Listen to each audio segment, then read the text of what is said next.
Hey, John.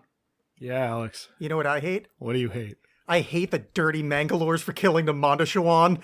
Those bastards! They were just trying to deliver the fifth element safely to Earth! I hate this movie so much.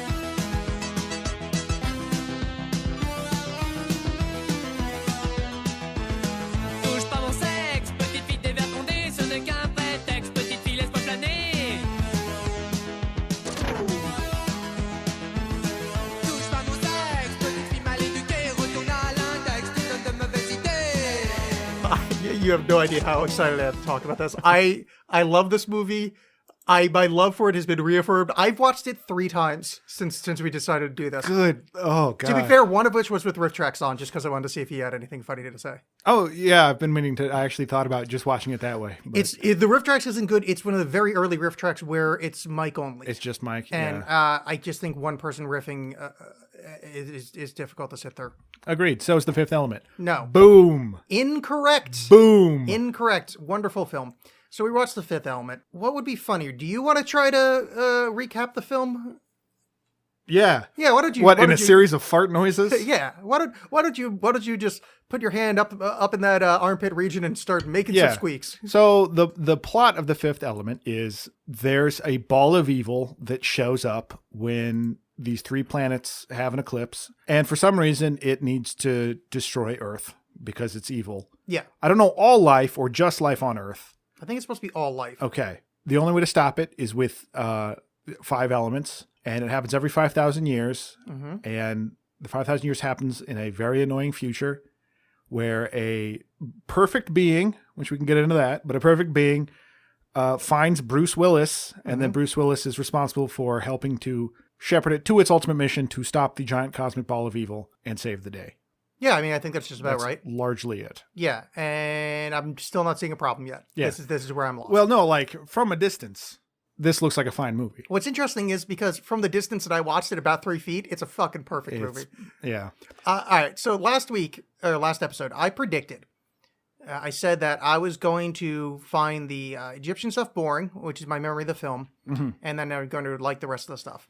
No, recall with my mistake with the Alien movie, wherein I picked the wrong movie, and then turns out I hated the whole thing.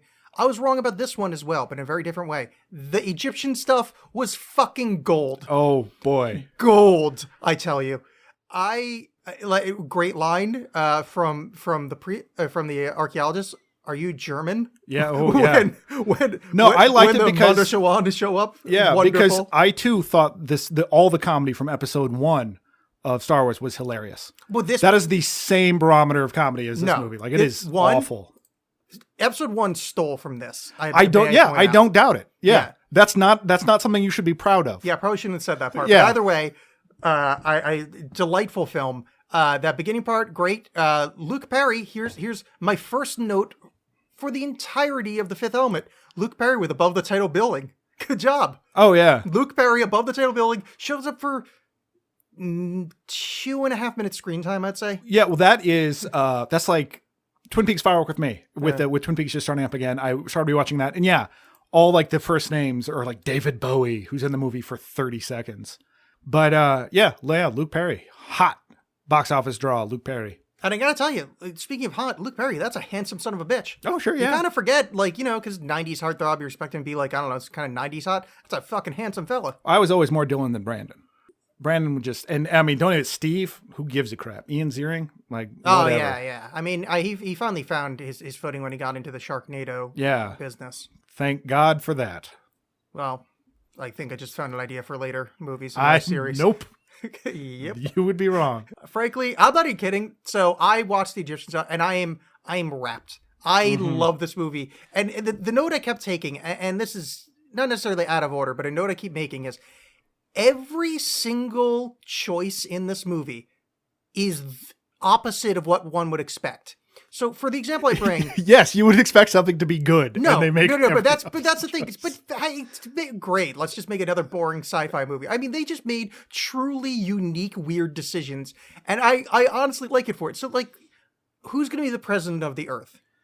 Yeah. Okay. Tiny Lister. Yeah. No, but he plays it subtle. No, there's no boing, his eyes crossing and falling. Really? He played, no, not really. Towards Like the, when they see they're doing it at the end. And it's at like, the end, no, I was about to say, the very end, there was some slapstick from him, but the whole front of the movie is just him speaking in a deep voice, Yeah. being a president. That's only because everything else is bonkers and ridiculous and what over the top. But that's what I'm saying. That's what I love about this movie is they go, oh, what should we do? We'll hire an over-the-top weirdo bad actor to be the president. How are we going to make him act? Stoic. Yeah. Fantastic.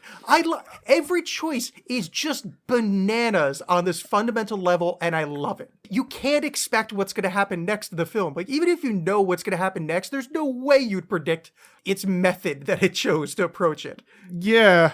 Okay. I guess what you see, what I see as a bug, you see as a feature. Okay, so when do you start to get annoyed? So let's start with the Egyptian stuff here. Okay, the Egyptian stuff, yeah, already is not great. So it starts out kind of interesting when the guy basically just lays out the plot of what's happening. Yeah. And then the giant aliens waddle down. It starts to lose me almost immediately, where they have to leave immediately and they leave that guy behind for some reason. Oh, the guy that gets his hand crushed? That gets his hand crushed, like, that gives him the key to re-unlock the door, Hey, let me back out. That doesn't happen, because don't worry about it. We gotta go. We gotta get out of here. The stones aren't safe, and they leave. I like their design. I don't understand how that becomes Milla Jovovich. Yeah, this is so there's two things in this movie that I'm confused by and I maybe think is a flaw, but I'm not sure. The Milla Jovovich thing is, I have a theory on it, but let's not even get there yet. All right, before actually we get into any of it. Yeah. I'm just going to nip something in the bud right now. You need to just turn off your brain and have fun. And yes, that's true. But I was not having fun, so I could not turn off my brain. Oh, it's so fun. The best way I can describe it is the first time you're in Bruce Willis's apartment and everything is happening all at once. And it is loud and obnoxious. Yeah. That is the entirety of The Fifth Element. Okay. It's so big and shrill and irritating. Now let me respond by the point, and very close to where you're talking about, where I actually said out loud, I fucking love this movie. Mm-hmm. A guy tries to rob him by putting a picture of the hallway on his hat, which is, that's brilliant. No, that is brilliant. But the way that scene plays out is so annoying. It's like, and then he starts to dance for no reason. It's amazing. Damn it. It's amazing. How is that He amazing? just makes a weird noise and starts hammer dancing. Because this movie so great. This movie is an early anime dub where they're like, well, we can't have signs on the screen. We have to go. Fine. Because everything has to make noise, and it's a man in a hallway with futuristic hammer pants with a picture of the hallway on his head, breakdancing for no reason. It's so great. I said out loud, I fucking love this movie while watching it. That made me that pure joy, pure joy in this movie. All right, so we leave Egypt. Go 300 years in the future, 350 years in the future, depending on what kind of math you're good at doing, because the math is not correct. And we're introduced to our hero, Corbin Dallas. Two notes on him. One, maybe I was just in a bit of gender fluidity, was going a little bit more towards guys when I was watching this, but Bruce Willis is a handsome motherfucker in this movie. Oh, sure, yeah. Jesus. Well, everything anyone wears in this movie is skin tight. Yeah. And you kind of forget, it's not that you forget, but Bruce Willis is old and kind of grimy and he kind of like grizzled good looking. I kind of forgot that he was kind of like delicate good looking. Like he's a nice looking fella. He had a good mix of like tough guy, but not like crappy Adrian Brody or something, but just it was more a Paul Newman kind of situation. Also, I didn't get a chance to look it up, but do you know what happened to his arm? I noticed he's got a big surgery scar going down one of his right shoulder. Anytime he moved, the camera, the light kind of caught it. I mean, it's a thick scar from never upper noticed. shoulder to like almost the armpit. Like he had some kind of massive surgery. Never or something. noticed. Yeah. And being the admin of Bruce Willis's arm.biz, you'd think I would know something like that. You would. But in fact, I know that I'm just a mod on there now, but I think I'm going to need admin rights after that. I think, yeah. All right. So we meet Bruce Willis in his apartment. Right? We meet him in his apartment, right? Well, we do, but before we do that, we see. Or am I out of order? No, well, just slightly. There's the scene where the giant ball of cosmic evil is born. Yeah. And Zeus Tiny Lister, from his like weird lounge party office that just anyone can go into, apparently, he's monitoring the ball being formed. Yeah. And the priest, who is the expert of astral phenomenon. Yeah, Yukon Cornelius. Yeah. He just speaks up about how it's bad, and they try to blow it up, and it doesn't work. Yeah. And then it goes to Bruce Willis. Yeah, that's right.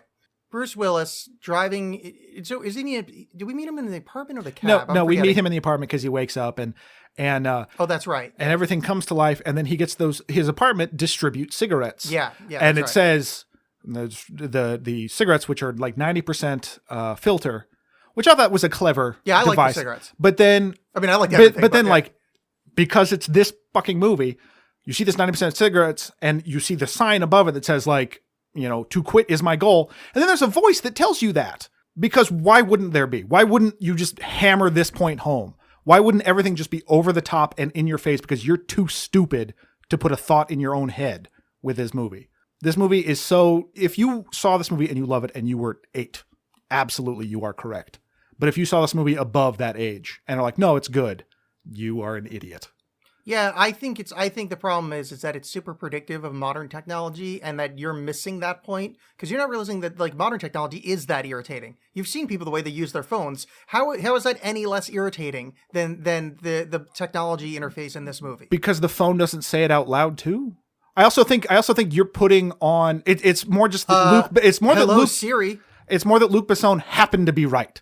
Not that he was trying to be right. That dude is not subtle at all. If I can go out of order, there's 3 or 4 different things that this movie predicted that came true in the future. I'll say it right now. 3D printing of tissue in the rebuild scene, Roombas, and remote control cockroaches, which they have in labs.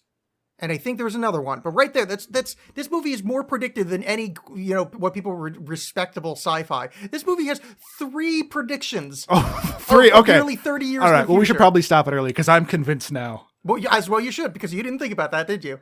Because you're so hell bent on thinking like, oh, this is annoying, but because it is. Because the future is annoying. Think about the future that we live in right now. It's irritating. Yeah, Talk to Siri out loud. I mean, everything's loud. People talking to Bluetooth things in their ears. I mean, you're talking about people talking, not machines yelling at you. Siri's a machine. It yells at you. You ever try cussing at it? It No, yells at you. I try not to swear at my machines. Yeah, well, at least in this future, they weren't brainwashed like you. And Fair enough. Part of this dystopian future in heavy quotes, because frankly, this future is better than the one we live in now. I do like the idea of window service restaurants when he's talking to the Chinese Thai food guy. From Lethal Weapon 4. That same actor. Oh, is it? Yeah. Yeah, that part, here's the other thing that I can actually say annoyed me about the movie. There's very few things. I really didn't need his mom. His mom really took me out of the film. I have a whole thing with that. Yeah. This movie is not that big on women. Like, women are boobs or they're nags. Like, you have either all like the stewardesses and whatever that are just, everyone in this movie is a model. Every female in this movie is a model. When you work at McDonald's, you're gorgeous and you're wearing a corset. Or you're the homely Princess Leia looking lady that's supposed to be Bruce Willis's wife, or a nag. It's very French guy, basically. Something I noticed because I was not enjoying myself. But yeah, this movie is a little in the woke era of 2017. That part doesn't. I don't hold know. up I mean, well. the thing that saves the movie is a woman. The other thing that saves the who's movie, perfect. She's perfect. And they mentioned that several times because she's hot. The other thing that saves the movie, and she can fight really well and commune with the 5 elements For some reason, yeah, she can. For some reason, she was designed that way. She's got 20 Was different she? strands of DNA. Oh, so you have multiple strands of DNA, so you can She's fight perfect. good. Perfect. Well, Right. Fight well, John. Okay, sorry. If you're gonna make fun of this wonderful movie, at least do it grammatically correct. All right. So She can. she's and opera singer lady. That's a lady. Oh boy, yeah. That lady that Ruby Rod ate out for no reason. That was a lady. Yeah. She was a fully fleshed character. Yeah, clearly. She right. went to Vassar, John. Oh, I missed that part. Yeah, I'm tired of your Vassar bashing. I totally understand. Like, that's the thing is, I'm probably going to agree with a lot of the points that you make about the movie. I mean, that's the thing. But it's not necessarily the lack of like female showing up that I love, but I love the bananas bonkers choices. That's a lot of this. Is that this movie is not incompetently made. There's some really stupid stuff, but it's just I hate every choice this movie made. I hate everything about its style and what it did. And it's not. It's largely a point of aesthetics, to some degree. I will say the script doesn't make any sense at all. Now that I actually, like, not joking, I would disagree with. What part doesn't make sense? Okay, Why is it a covert mission to go get these stones? Why not just have the lady come to Earth? Why not do that? You own a giant military, apparently, that could take this person, this being to Earth. Why not do that? Why was any of it covert? Why was there so much subterfuge involved in getting on the plane to get to Floston Paradise when Zorn could just go there? He just went there, and it wasn't a problem. Because they weren't aware of the fact that the bad guys knew where the stones were. The idea was they're trying to hide the locations. No one knew where the stones were until it was overheard by the cockroach bug. Now, they didn't know the cockroach bug had overheard them, so they were doing a covert mission because they didn't. I can't believe I'm defending this, but yeah, it's no, true. go ahead, do. As far as they knew, they were the only ones that knew where the stones were, so they needed to do it discreetly. Right. So, and the only way to do that was to hire a guy that's not even in the military anymore. Well, he's supposed to, okay. And highly publicize his going to Floston Paradise. No, I'll give you that. That was a little awkward, but I think the idea there is that he's supposed to be this amazing, like he's supposed to be the one guy that could pull off he's supposed to be the most trustable dude in the military. Right, which is evident because he doesn't work for the military anymore and he drives a cab. No, but he is getting apparently hourly calls from his old CO to beg him to come back in. Remember, his boss called him that morning before knowing about any of this. Oh, I thought that was just Finger. I'm sorry. No, that wasn't Finger. That was Sergeant Replicant. Oh, Brian James, who I felt really bad for in this movie, even though he's been in worse. Brian James, I like his face a lot. He is so good. He's just such a, and I'm about to say, if there's some choices that are made in this movie I don't like, it's a lot of his facial work but I like looking at him enough that I kind of forgave it. But sure. he hammed it up in a appropriate manner for this movie. No, but not for how everybody else was acting. So like he wasn't on the same level of ham as the rest of the scene around him. So really just kind of stuck out a bit. He certainly was doing the equal amount of ham as the music. The music is so just pummel you over the head with what's going on. Everything is so goofy. And like the scene, well, who taught him how to negotiate? Well, I wonder. What? And then it's him looking, like coughing and acting all, well, not me. Yeah. There's so much this movie would be so much better if you reduced the zaniness by like 30%. I would, 50%. Like in Interstellar, when he tells the robot, just, tone it down. If you did that, this would be so much better of a movie. But this movie is Jar Jar Binks with less racism. Well, I don't know about less racism, because that's one of the, I actually made a note. Actually, here's a note I've made about our show so far, and this is not our fault. But I said that so far. Yeah, please put that caveat in there. But so far, the closest positive depiction of a person of color is Lucius Fox and the Blue Opera Singer.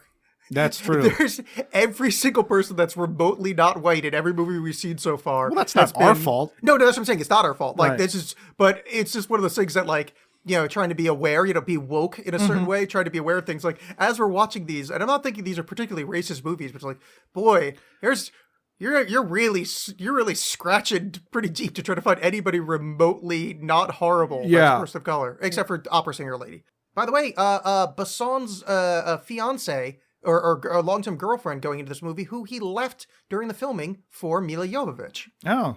So we've established that I'm irritated. Corbin Dallas, handsome motherfucker, really good relationship with his Thai food guy. Yeah. His mom's a little shrill. He's got a great relationship with his boss. Then we go. They cut to the Mondoshawan are on the way to the planet. Right. They're supposed to deliver these carrying things, the fifth element. They're shot down by the Mangalores. Yeah. Which the way that scene is shot, I found very irritating. Like just the way the close-ups are, it's very cartoonish and it's almost like fisheye lens kind of thing. And like the movements they're making barely correspond to what you're seeing on screen. And so they blow up the thing. Which I actually thought that spot to stop you there, I have to make note, was actually really clever as far as like a plot device. Because again, every choice they make is weird. Instead of the good aliens coming down and giving the instructions, like normally a movie would have a handoff here, would be the ancient power would meet Bruce Willis or somebody. Like it would be Luke meets Obi-Wan dies. You don't have the old master meet the new, whoever the hero, the Joseph Campbell-esque hero going on the journey. Right. They explode and then have to be rebuilt from their hand. I actually thought that was a clever kind of, again, every choice is against the natural progression of this movie would have been those aliens landing, then the Mangalores coming down and killing them. And now it's like, I'm unprotected and I have to, finish this mission on my own. Yes. Pointlessly extending things is good. I agree. Well, not pointlessly. It's because again, what do you want? Just a boring sci-fi movie? Well, so that's what this so these choices were taken away. she shows up Yeah. Right. Well, the hand shows up and they rebuild this thing that turns out to be Mila Jovovich because. What do you mean because? Why is it Mila Jovovich? Like, why is that? Why is that what they look like inside? So here's the thought that I had, because I was trying to figure that out as well, but it's what I actually think is happening. Since she's the perfect thing, what it is that her DNA got resequenced on a human world, so it resequenced into a perfect human. If she had boy. no, I'm not even saying. Follow me here. If she had landed on the Monteshawan home world and they rebuilt her from DNA, it would turn into Monteshawan. It's more like it was like a Lego Fun Factory. She got pressed into a human shape because that computer knows how to build humans. But wasn't she Monteshawan to begin with? No. What was that arm then? No. She was, because she was built in the form of Monteshawan, but her DNA has every form possible. Okay. So since she was built by humans, she became the perfect human. If she was built by the Mangalores, she would have been a perfect Mangalore. If she was built by a blue opera lady, she'd be the perfect blue opera lady. Why does that matter? Why does she need to be the perfect human? Well, because she's got to be the thing that unites everything. The whole point is she's But she doesn't have to interact with anyone to make that happen, really. It does not matter. What do you mean? She's got to be like a messianic figure. That's sort of the point. All she has to do is stand in a thing and look up. No, she has to feel love. Okay. So, yeah. They put her into the 3D printer and she pops out. Mm-hmm. First case of the replicant guy having his face look weird is him going, work on your communication ability. That did make it like, why are you dangling your dog tags at her? Yeah, I'll give you that one. That part was weird, but I think they were trying to get across that guy might be a bit of an idiot. Yes. But I'm kind of okay with it just because, I mean, frankly, we just saw Mila Jovovich completely naked in a tube, and I was pretty all right with that happening. Yeah, welcome to why most people like this movie. Well, that's I think is an unsung thing. People just like it because she's nude a lot in it. Well, she's not even nude a lot in it. She's nude a fair amount. Not really. I mean, she's skimpily dressed, and don't slut shame, John. Well, also she's a perfect being. Okay, well we'll get to the dressing in a bit. Yes. Why the priest has that outfit. That was a little weird. I'll be honest with you. But whatever. I'll give you that one. I mean, I hate to take away from some points of something that I believe should be a 98% rated on Rotten Tomatoes movie. That, yeah, all right, fine. He probably shouldn't have had those clothes. Yeah. Oh, hey, here's another note I made here. In the 3D printing scene, the computer animation in this future is great. It's great, yeah. But I mean, you can't blame that. It was 19, whatever. But then her solution, so she's confronted with this thing. Her solution, as most people, is to jump through a wall. Yeah. Yeah. As one does. As one does. Yeah. And then jump off a building. Yeah. The jump off a building thing, that you were saying George Lucas stole from this movie. That very much, episode 2, I'm like, this is exactly. That is a scene, in episode 2. So I would like to just read a couple of notes that I wrote here. Computer animation in this future is perfect. The movie predicted 3D printing of tissue, and then thermal bandages, quote, ... Yep. And then I put, Jesus, she's a delight to look at, yowzers. Yep. And I think that's a really fair estimation of how you should react to this film. Like a cartoon wolf from a Hanna-Barbera cartoon? Like, yeah. Exactly. Yep. So just hitting myself on the head with a shoe. She jumps to the wall because she's trying to escape the, again, keep in mind, she's the perfect being, so she's very smart. Yep. She knows what's up. She knows she's in a weird Apparently. thing. Yeah. Like her smartness is something I don't fully understand. She can read, but she can't speak English.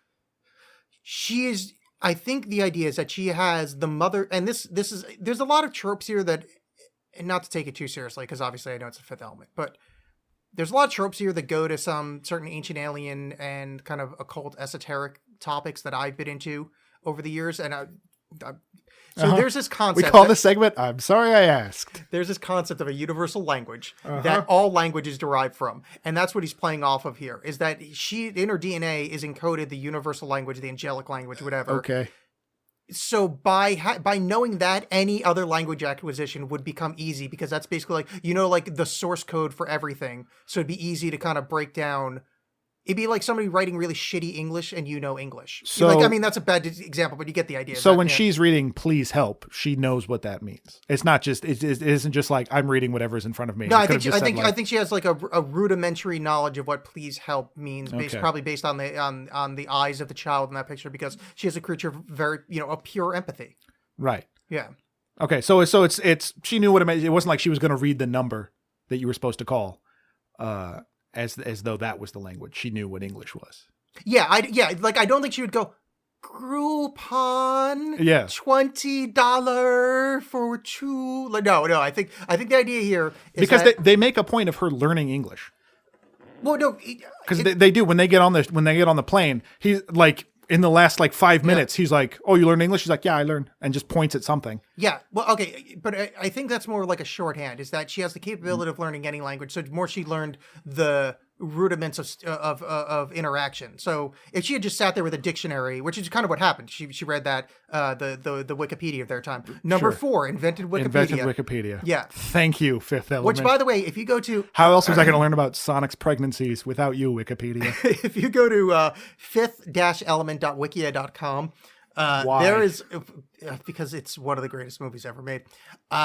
Read the I can't do it on the show because it's way too long, but read the entry for Lilu, and of course by Lilu I mean Luminai la Cabliana Lamana Takai Ekbat Di Sabat. This is a movie worth looking into that deeply. But if you read the description of her, it goes into, so it's like Lilu is a blah blah blah, and sorry, I don't mean to be familiar. I mean Lilumanai la Kakabari Lamana Takai Ekbat Di Sabat.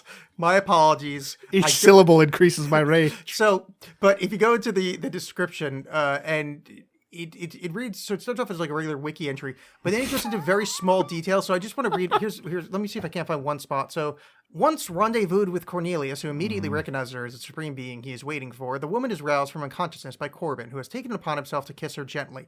Holding a gun to his head, she repeats angrily, "Seno acto gamat." Cornelius later translates it to mean, "without my permission." It is during the scene she introduces herself as Lilu Lakarama Lama Tiker Ekbati Sabat. Corbin, unable to pronounce the lengthy title, asks her for a shorter name, to which she replies, Lilu. So every single scene, there's that little thing where it gets into way too much detail. So it's not actually doing any kind of like descriptive or like shortening of it. It's just someone going like, and then mom, and then Lilu, she went into the place, and then it turns out, and then Corbin, he kissed her, and then it's written like a 5-year-old excitedly giving the plot detail. But isn't that this movie? Isn't the idea about this movie? Didn't he like write this when he was 8 or something? Yeah, I think he was a teenager. Yeah, because that's what it feels like. It very much feels like having spent. I had dinner with some friends this past weekend and spent some time with their 7-year-old.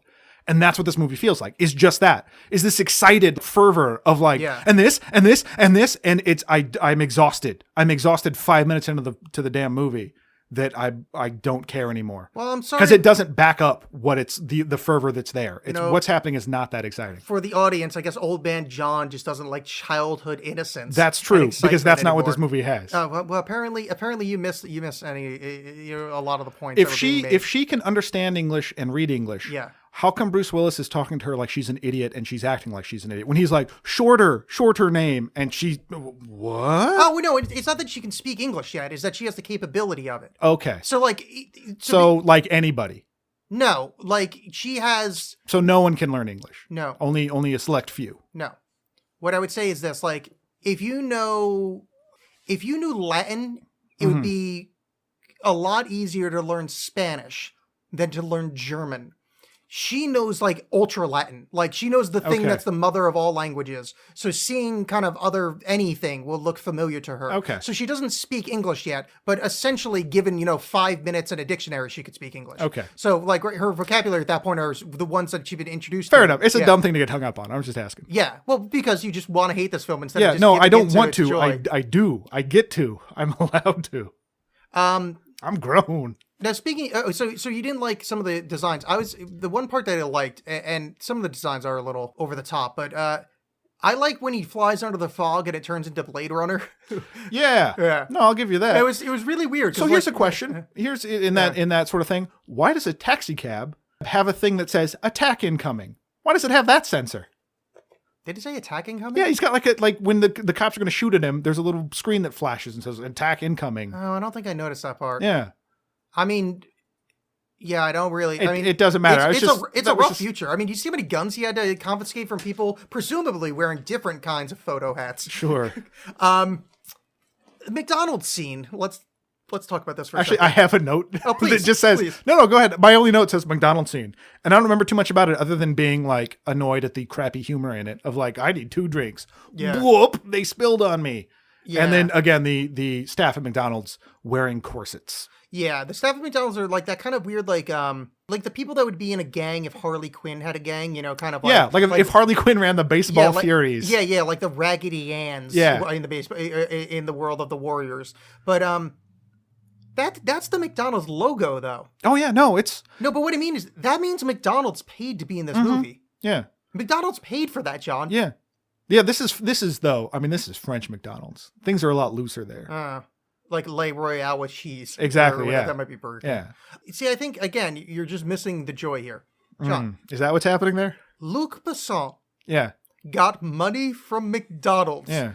For that scene. Sure. How does that not like flip your joy circuit? And I don't mean your clit. Yeah. Because how is that different from Michael Bay getting money for Mountain Dew? It's Raggedy and sex workers. Yeah. It's a scantily clad attractive woman with McDonald's on it. Why is that weird? I don't know. I didn't think that was that subversive. No, I just thought it was just weird. It's not the subversive part. It's just it's and then Space Fat Guy Cop, which was yes. That guy one of the best. All right, so oh man, so I hate the police outfits. They're these outfits that if this movie was animated, I would probably cut it a lot more slack. Yeah, because it would also look a lot better. Because those are things that in a drawing, I'm sure look real cool. But in reality, if you look at the old pre-crisis Batman versus Adam West in the outfit and how silly Adam West sort of looks. Yeah. It's as soon as you put that in reality, it's, that doesn't seem functional. It doesn't seem... Yeah, I see what you're saying. It's just weird. But again, I've read a comic book of this movie, which I know they were trying to go for that, the kind of Mobius and that kind of stuff. I think it would be great, but it did not translate at all. No, I got you. So you think you know more about clothes than Gautier. Cool. No, I get it. Loud and clear. Yeah. Loud and clear. I hear you. I hear you. Yeah. On the nose. Yeah. Based on this movie. Yep. So most people do. Oshkosh Bagash knows more. He goes and drops off, and I'm going to stop saying her whole name. Lilu. Of course, I mean Lilu Labadai, Lakabada, Laba, Takai, Akbati, Sapadai. Drops her off at Bilbo's house. And his name is... Who is really good at this. Yeah. Like, he deserves a better movie. This is... The note I actually have here is Ian Holm and Bruce Willis are very charming. I wish they had more screen time together. Like, yes. I want them to be in a buddy cop movie. Yeah. Like, I loved watching them interact with each other. And we'll get to this, but take out Ruby Rod, put him in. That's what I would enjoy that movie so much more. If you got rid of him as Ruby Rod as a sidekick character. If you had just that one really irritating scene with him at the very beginning, fine. Like, that was just a goofy kind of thing. But the fact that he's still in the movie after that is all. But I don't want to get to Ruby Rod. Let's because I have a lot to say about Ruby Rod. Oh boy. So they meet up with Ian Holm. And he shows up at his house and drops off the perfect thing, and Bruce Willis essentially is out of the movie now. I mean, not but the idea is that he did his thing, and handoff, and then he goes back home, and I want an entire sequel exploring the relationship between Corbin Dallas and Finger, because when he lays back and goes, oh yeah, Fair dropped back. Oh yeah, how big of Fair? Oh, I don't know, about 5'9", blue eyes. Yeah. It's like this sensual, erotic. I mean, he's having phone sex with Finger. Yes, no, I agree. Like, I would like to see that as well, because I did not understand. So he's basically Danny DeVito from Taxi. Like, he's his dispatcher.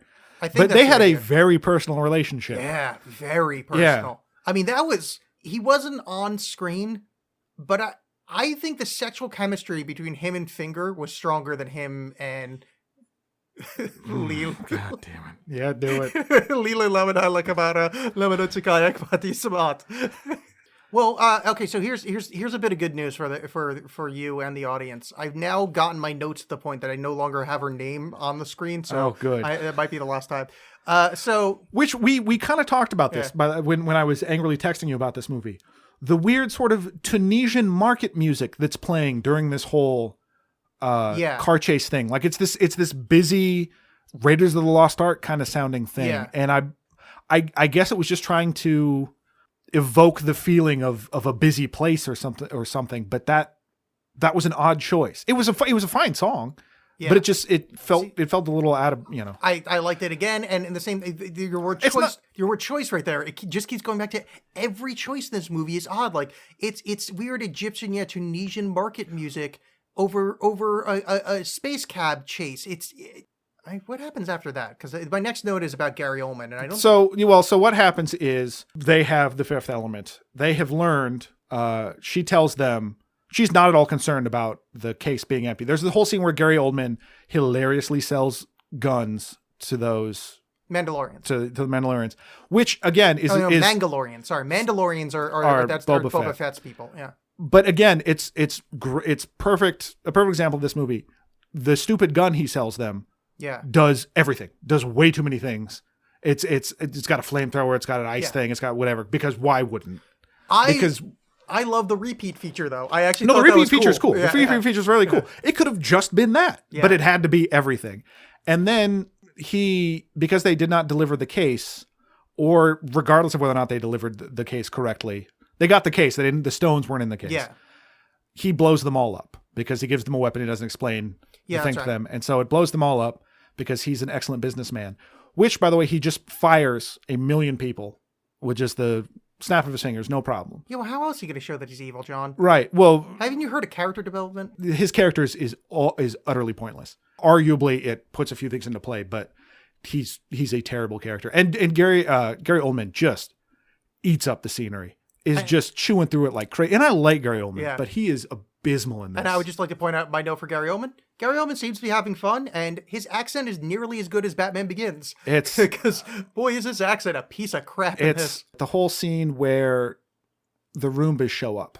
Well, this is okay. So this is where Cornelius gets dragged in to talk to Zorg. Yeah. They have a whole thing where Zorg chokes on Cherry. Right. Well, no, Zorg gives this whole speech about how selling guns is fine because destruction helps create life. Yeah. And then he chokes on a cherry, which somehow negates his whole point. The movie treats it like, well, no, see, that's wrong because he choked on a cherry because he doesn't know how to swallow things because he's an idiot. I'll give you. This was a weird scene. This is I actually made a note. Okay, the death scene is a little dumb because then he starts banging on the desk and the desk starts having wacky things pop out of it like a flotation raft. And then I think next to Finger, the greatest character in this movie, Tiny Desk Elephant. Yeah, why is that? Because it's the fifth element. Yeah. Because this movie's fucking great. You know what he would do in this movie? The arms dealer, the villain of the piece, that's signed a contract with the embodiment of evil, adorable desk elephant. Right. Which I have a lot of questions about that. Are they all, when can I have one? And no, not about the desk elephant. Okay. About the so yeah, he's apparently in league with the giant ball of evil. Yeah. Which has just been created. No, I think it just showed up. I think it's been. So there's like pilgrims for it. There's like it has a Silver Surfer. No, I think it just can communicate along. I think it's just kind of like long distance call. It can't because it absorbed all the communication satellites in order to make a phone call.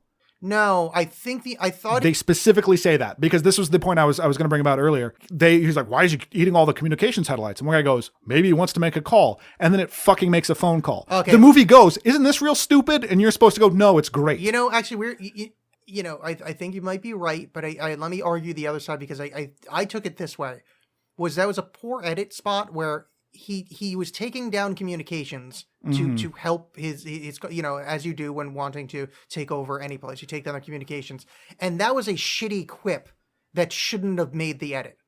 Because I think what it was eating the communication satellites, so you can't. They communicate specifically anymore. say but it's not. Some asshole at a desk made a quip, and it sounds like that's now gospel for the plot. He's going, oh, maybe he wants to make a telephone call, and then it cuts to the telephone call. But it's not like a 1-to-1. I think it's just a shitty. So the movie's bad and stupid. No, one line I think was a poor edit choice. But so on a half joke. How did he get involved with Mr. Shadow? What's his grand plan? The thing wants to eradicate human life, and is with what money or what promises of great power? Why is he in league with this thing? Well, I think the idea is that from the idiot villain perspective, and he's not exactly put out as like a genius. This isn't he's just smart enough to own a multi-bajillion-dollar company and make a whole lot of arms. He's a rube. Well, okay, but let's just back up a second because that was a terrible argument. Yeah, because no one's parents has ever handed them down a corporation. So you've decided that he didn't do it himself. Yeah, why? Yeah, but it's not like they said he built himself up. I mean, there's no evidence either way. It is a dystopian future. One would assume that the 1% is firmly entrenched. Sure, why not? Yeah, but let's either make way, all kinds of excuses for this movie. No, but it's as in the film your theory as mine. They're both leaps of logic. Sure. But no, the only character named Zorg built his own company. That is an incredible leap of this logic. is his last name. Yeah. So I'm saying that because it's his last name, he built a company. You're saying, no, clearly it's a long family line. But his last they name, started making it's slingshots in the 1800s. Halliburton's a guy's name. Yeah. His son runs the company after Halliburton died. This isn't weird. Smith and Wesson, that's two people. Then Smith and Wesson. Okay. So, fine. I just think that's a larger leap to make than the one I'm making. No, not really. I mean, yeah, that's fine. I'm saying they both make equal amount of sense, given the textual evidence doesn't give evidence either way. Sure. But what I got was that he could communicate before that communication satellite, because I took that as just a crappy edit point. I thought that was just a quip at a desk. But it still doesn't explain anything what his So his whole purpose is. The plan is, that's the whole thing about Order from Chaos, is that Zorg is going to make a shitload of money kind of rebuilding the Earth after this dude kind of fucks it up. Mm-hmm. It's kind of the idea. Well, I guess it's never really explained how this thing is going to destroy all life. Is it like a hydrogen bomb? Does it just kill biological things and everything's fine, or is it like Galactus where it takes out the whole planet? I think it's very much. I actually took this as very much like, who's the Infinity Gauntlet guy? Thanos. With his anti-life equation. That's the guy from DC. That's the guy Thanos is a ripoff. It's the same. It's the same. Yeah. It's Darkseid. It's the anti-life equation. That's sort of what I was thinking. It was something like that, where it's like, you're kind of like, it's almost like you just want to build the dark version of life. Yeah, it doesn't make a lot of sense. It's not there. I mean, it doesn't. It's, again, because I believe this is ultimately a movie for children. Yeah. It is just, it's bad. We got to stop it. And that's why I say, if you watch the movie when you're 8, it's fine. But my problem is, it's not that people like this movie. It's that people tell me it's a good movie. And those are two separate things. Yeah. Like, Skittles are fine, but they're not good. You can like Skittles, but Skittles are not good. I mean, Skittles are delicious. Yeah, that doesn't mean they're good. Skittles and a delicious pastry made by, the fanciest, best chef ever. Those are two completely different things. Yeah. Well, I mean, also, I would say, like, when I say that this movie's amazing, I'm not saying it's a good movie. Right. I'm saying this movie's fucking amazing. And I'm not saying you, but I have legitimately gotten into arguments with people about it, or people trying to tell me that it's cheesy on purpose, which I absolutely disagree with. I think it tries for levels of camp, but it's not wink wink. Look at how dopey this is. No, I think it is honestly dopey. I think cheese is the wrong term. I think it's purposely campy, and I think campy and cheesy get confused often. Mm-hmm. And I think this is campy in a really fun kind of, I don't know. It's almost to the point of self-parody. Like, it's so over the top constantly. See, I like that. I think that's fun. All right, so let's all right. So Zorg, obviously greatest villain in history. Sure. Well, sorry. I just keep going back. It's just a villain. I mean, there's so many movies where it's just the bad guy's just the bad guy. But I just think he's just very not interesting. He just has a Texan accent for some reason. Yeah, his accent's pretty terrible. And the Roach, by the way. Yeah. So then they find out, so getting back to the plot 90 minutes later, they find out that where the stones are by infiltrating a roach with a radio on its back. Yeah. Which they have now. That's fine. That's invented. Cool. But let's put it dead center of the desk. Let's do that. Let's drive it right in everyone's face so they can see it, which is a great thing to do with spy stuff. Because people see roaches all the time and it's not a big deal. Well, I don't have anything to say about that. Yeah, because it's real dumb. Well, but that's not the movie's fault. That's the villain's fault, because that guy was a terrible cockroach operator. Right, because I forgot this was a documentary of things that actually happened. He's well known. That guy is well known within circles. Yeah, like, old Larry. That guy sucks at cockroach operations. Tricky is not a great actor. He's what he is. He's the goose of this. He just he got his dumb head bounced off the escape hatch, and he dies in the second act. So they have him smash it so we can go, oh, that's loud. Oh, is that a guy who's Tricky? Tricky, he's a type of thing. I believe he's in Massive Attack. Because he's a terrible actor, so I assumed I assumed he wasn't hired. He's not good. So they find out that the thing is on Floston Paradise again, and so because it would be absolutely impossible for them to escort this woman diva thing to Earth to where the things need to be to fire the laser. They have to send Corbin Dallas to Floston Paradise. Well, they just know that she knows where they are. They don't know that they're in her yet. Okay. Or that well, they can't convince her to take them to where they can't eliminate the middleman. She's having the biggest concert like ever. She's got dignitaries from all around the universe there at Floston Paradise. Right. I mean, John, Ruby Rod is doing 2 full days of live broadcasts for Lost in Paradise. Do you expect her to just reschedule? Yes, Come and I fucking do. get the stone. To save a planet full of people. Oddly enough, I do. But they decide that Corbin Dallas is the only person that can handle this, which Yes. I did, even though it was still done in a very irritating manner. I did like the gags when everyone is in his apartment and that like was the kinda auto fun. wash is going. Yeah. That there were a couple of moments of this almost Brazil like things being out of your control Yeah. and the system being more of a pain in the butt than it's actually worth. But so when the priest gets wrapped up in the thing and Lilu accidentally gets auto washed, that's fine. But when he basically murders the people by shoving them in the fridge and it's just like whoop whoop. And I quote, did he just freeze his own boss to death? Question mark. Yeah, because then it's cartoonish. It's I think, and that's largely an issue I have with this movie. Everything is so over the top and ridiculous. At no point am I worried about anything. At no point do I care about what's going on. I find no problem with that. A little bit earlier, just step back in that scene of everybody being the thing. Again, choices just being the weirdest thing.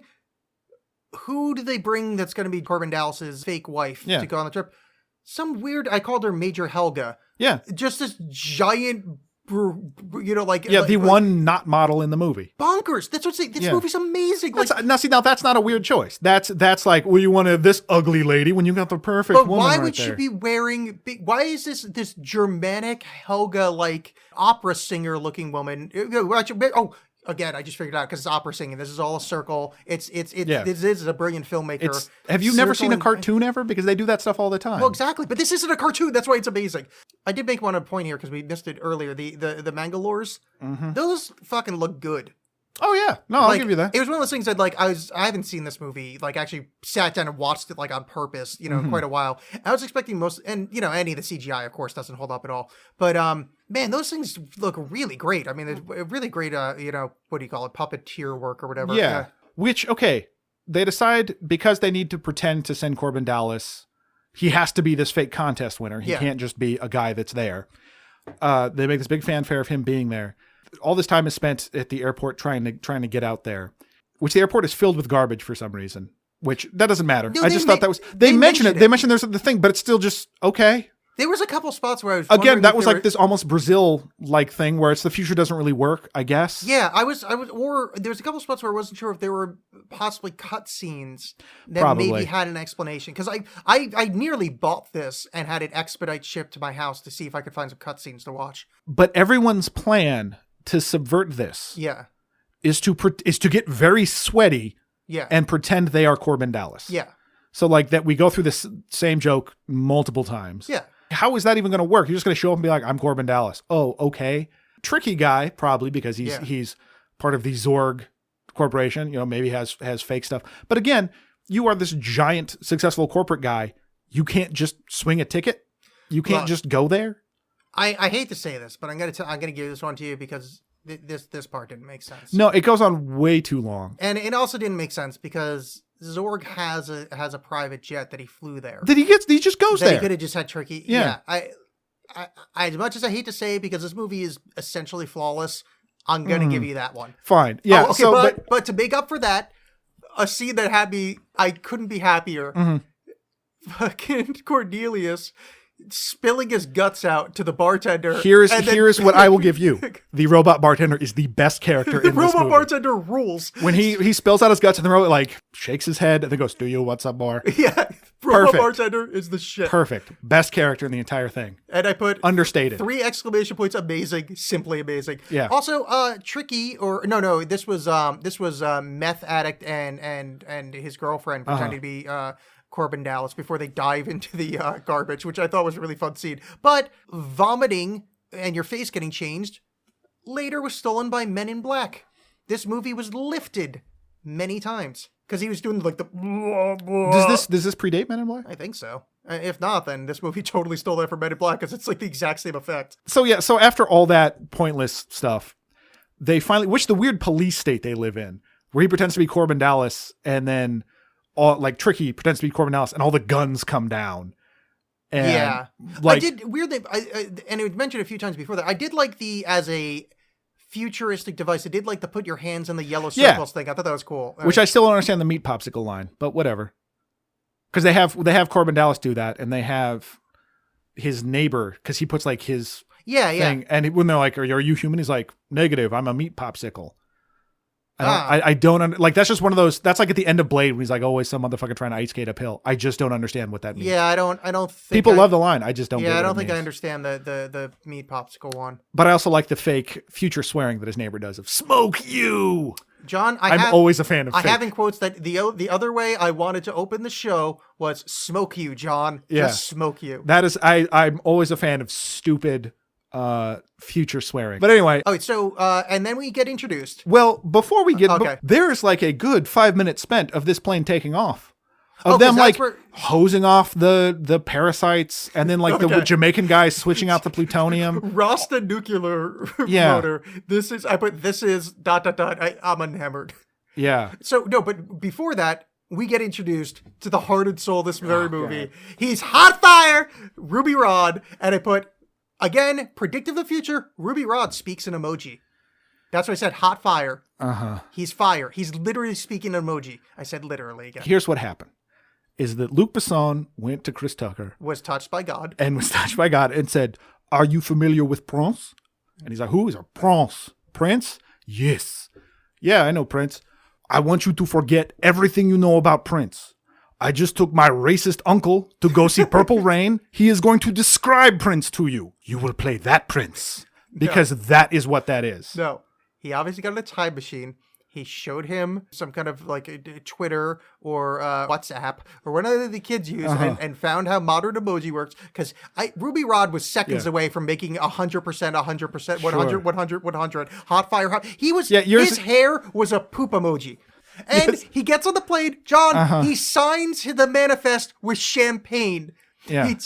He looks at it, likes what we're supposed to sign, and signs it with champagne. Yep. That is the fucking best thing ever. Right. Yeah, no, your explanation is way more logical He than mine. signs it with Yeah. champagne. Yeah.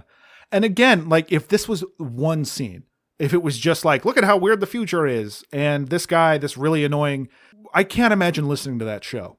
To that Yeah, screeching. that show would be terrible. Yeah. It's just awful. But again, the future's short attention spans. He does this really annoying stuff, and it's like, fine, okay, that was a scene. But then he keeps being in the movie. Yeah. They just He keep him in eats the out a movie. stewardess. John, he gives conolingus to a stewardess. Why did that need to why. happen at all? Exactly why. Because this movie just makes every weird choice Yeah. ever. And that's a great sequence of editing because it's the liftoff sequence, to him eating the stewardess out, and then she comes when there's the And explosion. there's lift off and her legs go up and No, but then when she finally comes, there's the explosion in the gateway when Tricky gets killed. That's Yeah. perfect. That's three different things making a lady come. Yeah, that's great. Wonderful. Yeah. that's there's a fine. Rasta guy- Like I said, this movie is competently made. It's just that's Frosted irritating and guy stupid. Burning weird lizard Yeah. globs off the bottom Why of the not? space plane. Yeah. That was all fine. Why was it there? Why did I need any of that? No love. No, it's because I'm already so irritated by this movie and I want them to just get on with it. Because we're an hour and plus into it and barely anything has happened. Yeah, see, I actually thought the pacing of this movie was great. I actually made a point No, the pacing of this movie is nonstop. Yeah. It doesn't let up, but nothing happens. Well, Very it's not like little nothing happens. We've had 300 years of history explained to us. We found out what's going on. We had a car chase. Yeah, we had Lilu start to learn English. We got our lead character had to be created in a lab. Yeah. I mean, this is Frankenstein already. We're halfway through. I mean, But it's just a lot of like flash and whatever for very little actually going on. Yeah. For boarding a plane. Yeah. All right. So they get on the plane and they get put to sleep. Cut to the greatest scene in cinematic history, featuring Gary Oldman's head having syrup coming out of it.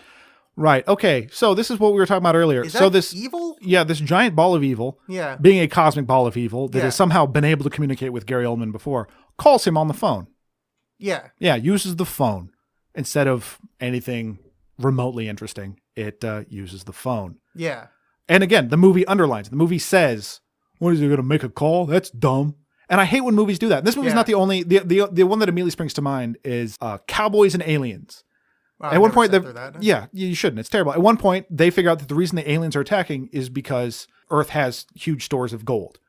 And Harrison Ford goes, "What do they want to do? Buy something?" There's a joke in the movie about what a dumb plot device that is. And I hate when they do that because yes, that's dumb. And you pointing out that it's dumb is not make it not dumb. Well, I mean, again, not to defend bad movies, but the reason aliens want gold is because they want to make it into smaller particles and suspend it in their atmosphere. It stops the greenhouse effect. No, I think we all that- learned I think- it from Zechariah Sitchin. No, I think they actually want to buy something. Oh, really? The ancient aliens. That's their excuse because it's going to be geez. suspended in the air. Actually, I every don't Fox remember. release. But the point is, and in this movie, like, fine, everything about this movie is so wacky and zany, Yeah. fine. But it's still just that's a device that I just don't But like. beyond the calling, is that evil coming out of his head? I don't know what it is. it's not blood. Yeah, no, it's not. No, who knows what it is? It doesn't matter. It's something visual for you to look at, but don't worry about it. It's so Moving weird. on, because he's bad, and his just Gary Oldman's whole outfit, the whole plastic shell that his hair is going through. Again, predictive, because you could see that in Portland right now. Great. I get, like, I'm not seeing that as a positive. Predictive. Yeah, that's not. Oh, the one thing I did make a note. No future film has ever gotten right. Every fucking phone still has a visible antenna. Yeah. It's one of those things. No one ever fucking gets that right. It's Yeah. just one of those weird swings and abyss. Yeah, so the thing calls him on the phone and tells him, Yeah. hey, you better get those stones. Otherwise, I'm going to kill you too. Give me those stones. Which is, want those stones. So they get to Floston Paradise. Yes. But that leads into the second best character after Ruby Rod in this film getting introduced. Yeah, the robot bartender. We talked about Third best character of this movie after Ruby Rod and the robot bartender. The guy I referred to as Deaf Amadeus. Yeah. And then I put, Jesus, this Yeah. movie. Yeah. It's just- Yes. Well, again, why did they make that choice? That's what I love about this. Every choice is weird. It's not. It's exhausting. It's not just what incredible that this happened. It's so just exhausting because that, like, everything's got to be wacky and zany and weird. That because the plot has sort of trudged along. I'm so tired of it. I'm just so tired of everybody involved in this movie. Yeah. I just get on with it. And everything seems needlessly. So when they're on Flossin Paradise, the diva lady shows up and they have to secretly, one of her minions secretly talks to, I believe it's Lilu. And Yeah. it's like, yeah, she's ready to meet with you later. Why is that a secret thing? What's happening there? Like, there's no explanation for why this woman has this crazy entourage and why she's treated like some kind of religious figure. And then it's just like, Well, I think she's just like the best singer ever. I think. the fine. idea Yeah. is, I mean, fine. She has an entourage. She's fine. But just like that, like, why is there this needless padding out of, like, well, she'll meet you later. I'm going to pretend like I don't see you in the hall and we're not talking. Well, I think the idea is that they're aware that there's some kind of negative thing probably trying to get their hands on the stone. Right. So you shouldn't hand them off as quickly as possible. You should really stretch that out. Well, I and mean, make that- again, she's got a big concert, and I think the idea is that she has to kill herself to get those stones. Yeah. out. What a great plan that was. I mean, it takes sacrifice. I guess it was, you know what? After the opera performance, I'm fine with her dying. Let me read it because at this point I'm just punchy from this movie because it's just amazing. Oh, this is my line in that I wrote. The opera scene is rad, though I feel like it No, influenced prequels and therefore is Hitler-like. The music shift to Yeah. rap opera is so over Yeah, the top. that's I what love gets it. me when she starts Yeah. doing the I love hand it. gestures and I whatever. love it. Oh, I didn't mind the rap opera stuff, but I thought I like the way that it was kind of juxtaposed against her beating the shit out of the Mangalores. I thought that was a fun scene. So going Yeah. going back to the Manglers, which the Three Stooges fighting. I'll give you that. The scene where the one guy just stood there for a really long time Yeah. so she could elbow him in Yeah, the face. no, that's this whole fucking movie. Yeah. But I'm only giving you're only at like 3 things so far. Yes, just so I'm tracking correctly. Yeah. So the Mandalorians, whatever, Yeah. they bring an empty case. Gary Oldman says, "You get nothing. Fine, here's one case." Blows them up. Yeah. They want to get back at Gary Oldman, Yeah. and to do that, they're going to get the stones to get more guns. Is that right? I have no idea. Because why are they there? Is what I'm saying. I honestly I didn't think about it until we started talking. I was under the impression the Mangalorians were serving the big evil the whole time. No, yeah, you're right, because they were just working for Gary Oldman. Yeah. I don't know. I don't have an answer. Because to it that. seems like because they wanted to get vengeance against Gary Oldman Yeah. for doing that. The concept of these different factions, Yeah. it's not just Gary Oldman coming to get them and these things, like, for different reasons. That's interesting. That's fine. I just wasn't clear on that. Because they end up murdering Gary Oldman. Because Gary Oldman just flies to Flossin Paradise and tries and shoots a bunch of people to try to get the stones. And they have set up a bomb, and he manages to stop the bomb manages to stop, but then one of the Mangalorians blows him up with a different bomb. And thus his whole, like, other than starting a few things in motion, he was largely a pointless villain. Yeah, I mean, maybe it's just they were trying to get the stones just to fuck him over. Maybe they were so pissed at him that that's the only way they could. Yeah, I don't know. they were on some kind of quest for vengeance. It doesn't make a lot of sense. but I don't think it really needs to. Given, I mean, it's just they were going after the MacGuffin or whatever. You know, yeah. that's It's all just whatever. Here's and as much as I don't want to point out bad things in this movie, which again I really think 98% of Rotten Tomatoes.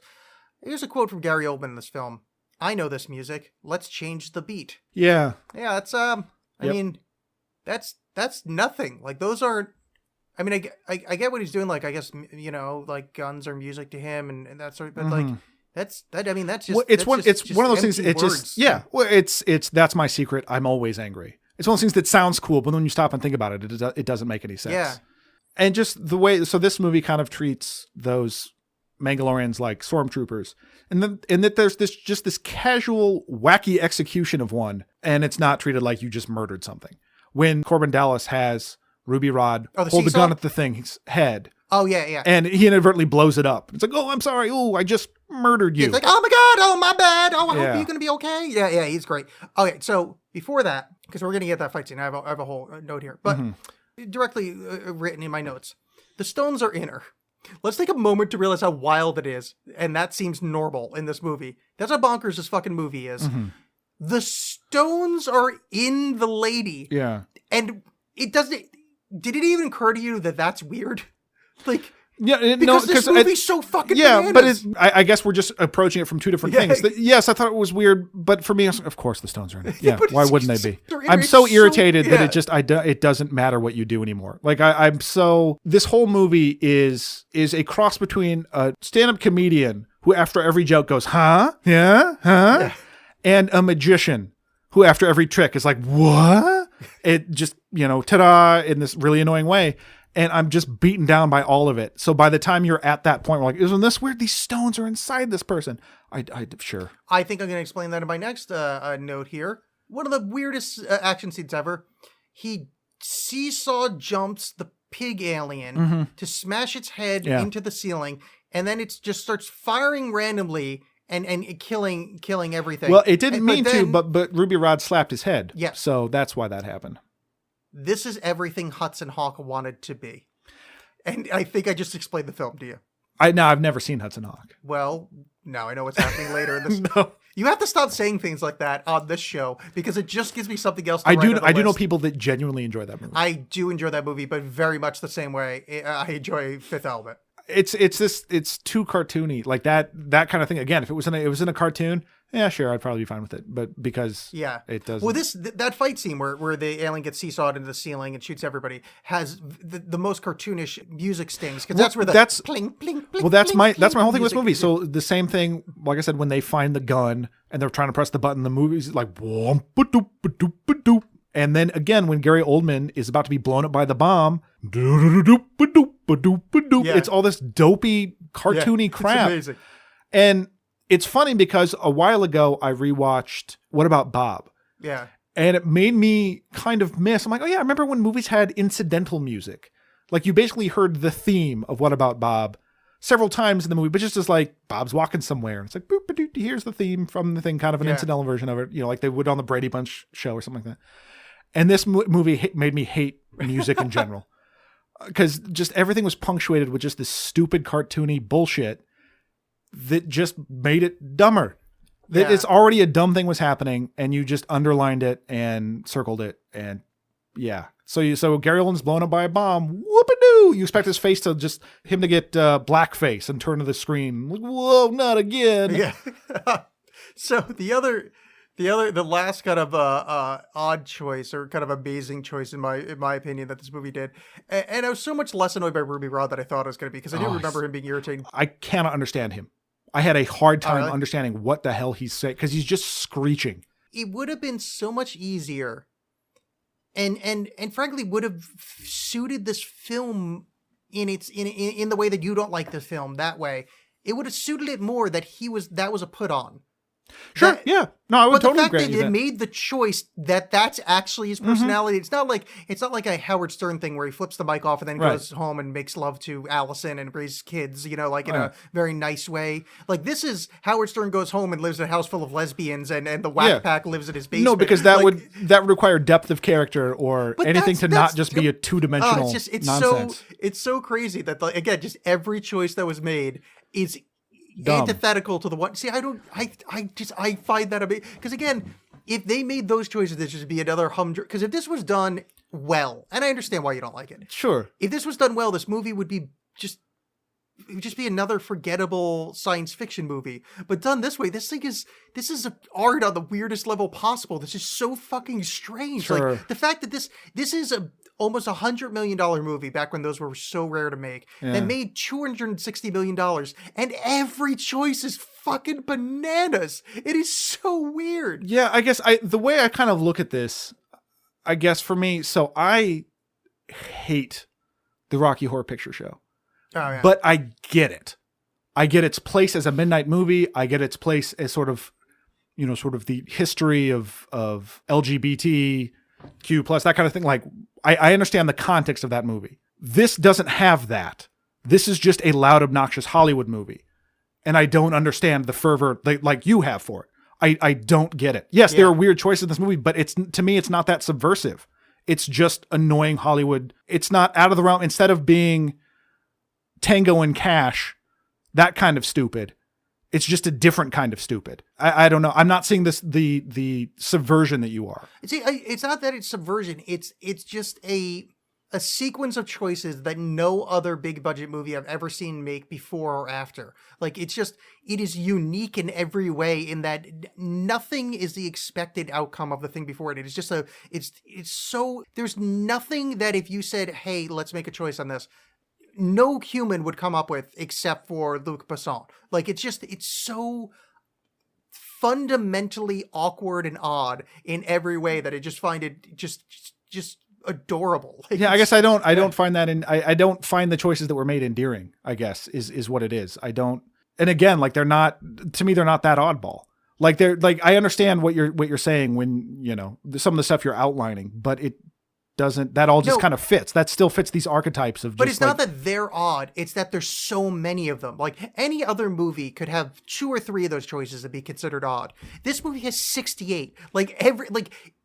The high end of weird kind of oddball choices, I would say, is 8 in a movie. This is 100. Like, it is so outside of the spectrum in the amount of it that you consider it an assault. To me, I consider it like a delight. It's like my love of Gotham, where it's just like, this is fucking insane that this exists. No, and I get that. But I guess, and maybe I'm just in the context of that I am not seeing the context. Whereas I've just been beaten down by so many loud and obnoxious Hollywood movies. Some are blockbusters. That this one just seems like the same. Yeah, I get. Whereas, maybe I'm not appreciating it for its time. But at the time when I saw it, I was like 17. I liked Armageddon. You know what I mean? I was primed to like stupid crap and just accept whatever, and I almost walked out of this movie. But that's the thing, is I don't think you can compare this to Armageddon, because Armageddon is a straightforward movie. No, but I'm saying, just as far as like accepting dumb stuff, unquestioning whatever is happening. But I'm on saying the this screen. is an entirely different kind of dumb. Like, I think in a time of your life that you were into, like if you ever got into Terrence Malick or something like that, I think if you're in a Terrence Malick phase, this movie would work better. And be in that. How is that even the same thing? No, I'm not saying the same thing, but you're avant-garde, odd choice, awkward filmmaking. It would, your mindset would be closer to accepting this movie than, like, Armageddon's a well-made action movie. Right, but I'm not going to try to defend my choice. I liked all kinds of crazy stuff. The problem I have is this movie is just so obnoxious. It's so zany, and it's so ham-fisted about its zaniness. It is so episode 1 humor level. Yeah. That there's stuff I like in there, but it's so buried under mounds of shit. See, that's the thing, is I don't take it as like a block, like I don't even put it in the same thing as Armageddon or like any given blockbuster. It's that it's more in the realm of like an experimental filmmaking. And no, it's like very Hollywoody, but it's just every weird choice that Hollywood could make put into one movie. Let's. But I guess my thing with that is Waterworld had Kevin Costner drinking his own urine and a bunch of pirates that were grouped together because they like to smoke. That didn't make that movie any good. You know what I mean? Like, that's 1 or 2. That's what I'm saying, is that movie's got a weird choice quotient of like 4. No, this is literally in the hundreds. I get what you're saying. I'm just saying that's not a draw for me. Like, I don't think the choices that were made were that interesting. No, see, normally it wouldn't. But again, like because so many were made that I don't like at the beginning. By the time you're making 800 more. I don't care. Oh, see, to me, at that point, like, not even at that point, because, like, so early on establishes itself as a movie that's not doing things the way I'm accustomed to. I'm so welcoming its odd choices in that I'm just into it. I don't like this movie I don't think I like this movie for what he was trying to do. I just like the movie for what happened. Sure. You know? Sure. So anyway, and here's the part that really bothered me in the movie. Simply because it happens. Well, everything so much has bothered me. But this happens so late in the game. So they get the stones. They get off of Lost in Paradise. And then she looks up war and feels bad. Because she's been going through the dictionary or whatever, Wikipedia. And I guess maybe in French, atrocities, Holocaust, all that stuff happens after the word for war. Because she's encountered none of that. And then all of a sudden, mankind's not worth saving. So this whole thing that she's been built to do, all of a sudden, that's when we ought to put one last little hurdle in there to just stretch this out. And so Bruce Willis, they can remember that Bruce Willis has to teach her how to love. That felt really tacked on. Yeah, that was tacky. Not tacky. I just used your word and threw a Y at the end. Sure. No, that was not effective. But at this point, I didn't care about the end. Like, the end was, after the Lost in Paradise sequence. Right. I did like the way that they did the lighting, the match thing. I will say, like, I was, as much as I sit there hating this movie, I did kind of be like, oh, I hope it doesn't burn out. Yeah, like, they did get, like, it was, They built that part well. And yeah, it was a cheesy hero falls in love end, but sure. I was fine with it. It was more like a shoulder shrug. It's like far better movies have done far but worse. it's also like don't try to get all highfalutin now. No, it's don't try to give me a message now. That's certainly not the strongest thing in the film is that little sequence. But the them realizing how to activate the things. No, that was fun. Was good. Them stopping the thing was good, and then that last scene, the little denouement, the James Bond ending. That was just the weirdest choice in the universe. It was them banging in a tube. How do you end with them banging in a tube? It's how every James Bond movie ends, with like him banging the lady he finds. Yeah, in different ways, like in Moonraker or whatever. And there's like, well, let's turn off the imaging so they can't see us. Yeah, this is them banging in a DNA regeneration chamber while tiny Zeus Lister, the president of the Earth, because it's made by a horny Frenchman. And then his dumb mom his mom is actually the one that's it's so bad. Yeah, the mom part I could really do without. It's so bad. That actually part strikes me as maybe Bruce Willis wrote, because that stinks of Bruce Willis's comedy. I don't know. You've never seen Hudson Hawk, but I assure you, if you watch that, you kind of understand where I'm coming from. Like, that's his, like, he refers to his kind of humor as, like Jersey humor, you know? Yeah, I just think this is weird misogynistic French crap. It's not, that part's not very good. Yeah, that's so far, like, the movies we've watched. Oh, wait. That's pretty much the end. That last little scene doesn't really. It's been pretty well established that I like this movie and you like this movie. We've wasted everyone's time enough. Here's what needs to happen. For us, at some point, we need to watch a movie with a positive portrayal of either a woman or a person of color. Yeah. I'm not saying, but do we have to hate it? That's fine. I hate this portrayal. We just don't have to hate them, right. Or at least just have them. That'd be more respectful to women. Instead of, like, at least we could hate them as characters instead of just like, oh boy. There's all right, so clearly, Barbed Wire is our next movie. Yeah. Oh boy, I've actually sat through that before. Oh jeez. Yeah. All right, so John, now that we've actually, before we announce what the next movie is, let me just take a moment to say I'm sorry that your taste in movies are so terrible because that movie ruled. Okay. No, good job sitting through that. That must have been difficult for you. It was not pleasant. I hope someday we can find a film that I hate as much and I will return the favor. It's interesting because, going back to the movies that we've done, honestly, in some ways, I'm more irritated by Batman Begins, where it feels like there's a potential to be a good movie there, or Alien Resurrection that was not going to happen. But this one, I guess in those maybe I was just more disappointed. This, it's not even a bad movie. It's just irritating. So it was like you asked me to watch John Leguizamo in The Pest.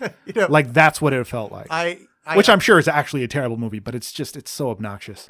All right, so next movie that we're going to watch is the classic, I'm going to say by now, because it came out a few years ago. Sniper, Special Ops. Sniper, Special Ops. I'm assuming there's a colon there. Yeah, well, it's Steven Seagal. Yeah, and professional wrestler Rob Van Dam. That's right, it's me, RVD, for all you professional wrestling fans out there. Yeah. So get ready for me to actually enjoy this movie while having crapped on arguably probably a better film this time around. I'm sure. And I hope that I want to spread this one because I chose this movie because I saw Seagal Van Damme and got tricked because I was thinking he was the good Van Damme, not the dumb professional But wrestler. we don't know from the yet. 90s. We'll have to see from the movie if Rob Van Dam proves to be the good Van Dam. It's sure he could be fantastic. I've never seen him act outside of a ring. Mm-hmm. But yeah, there we go. It's What if this movie, just all his scenes, he's in a wrestling ring, regardless of where he is? Oh, it'd be so good. I mean, this movie could be great. I'm looking forward to it. I'm sure it's going to be fantastic. It's available on Netflix for all you people that watch out there. I'm going to wager, without having looked too much into it, I'm going to wager it's the same guy that did Perfect Weapon. Oh, I'm sure. Titus Parr. Yeah. Okay, yeah. So do that. You can email us. John and Alex at gmail.com. And that's Alex with 2 X's. Yeah, Alex with 2 X's. Or we have a website now, johnandalexhatestuff.com. Alex spelled with 2 X's. So johnandalexhatestuff.com, johnandalex@gmail.com. If you want to, if you're like, hey, you guys should lambast this film, or hey, you know what you'd like is this movie, and we could watch it. Or your opinion is dumb. Yeah. Lilu is great. John, I don't think we're on a really first name basis with Lilu yet. No, I'm sorry. I've already deleted her name. Don't worry. Okay. So next episode, we're watching Sniper. What's it? Special Ops. Sure. All right. See you guys then. Bye. Bye.